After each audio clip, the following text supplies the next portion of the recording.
ఈ ఏడాది తెలుగు సినీ ప్రేక్షకులు అత్యంత ఆసక్తిగా ఎదురుచూసిన చిత్రాల్లో ఓజీ ఒకటి. అగ్ర కథానాయకుడు పవన్ కళ్యాణ్ నటించిన మరో గ్యాంగ్స్టర్ సినిమా ఇది. సుజీత్ దర్శకత్వం వహించారు.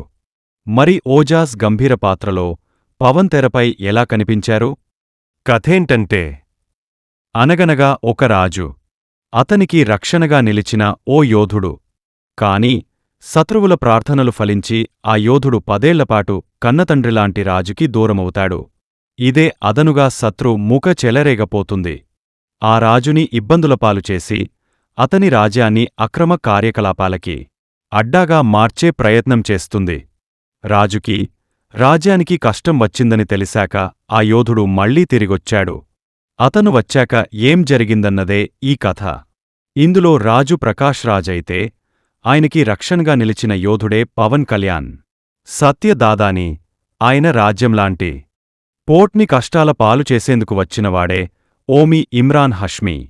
క్రూరమైన మనస్తత్వమున్న ఓమిని ఓజీ ఎలా ఎదుర్కొన్నాడు?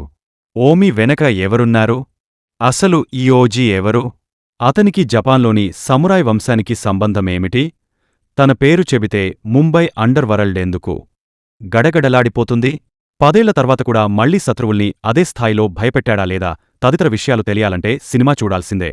పవన్ ఇమేజ్కి, ఆయన స్వాకి తగ్గట్టుగా ఆయుధాలు చేతికందించి మరింత స్టైలిష్గా ఆయన్ని తెరపై ఆవిష్కరిస్తూ అడుగడుగునా క్లైమాక్స్ని మించిపోయే ఎలివేషన్స్తో తెరపై అగ్ని తుఫాన్ని ఆవిష్కరించారు సుజీత్. పవన్ ఇమేజ్కి, ఆయన స్వాకి తగ్గట్టుగా ఆయుధాలు చేతికంద ముంబైలో రక్తపుటేర్లు పారించిన ఓజీ గతం తాలూకు సన్నివేశాలు మొదలుకుని 10 ఏళ్ల తర్వాత తిరిగి ముంబైలోకి అడుగుపెట్టినప్పటి సన్నివేశాల వరకు ప్రతి ఎలివేషన్, యాక్షన్ సీక్వెన్స్ సినిమాపై బలమైన ప్రభావం చూపించాయి. బలాలు: Pawan Kalyan heroism, elevations, action.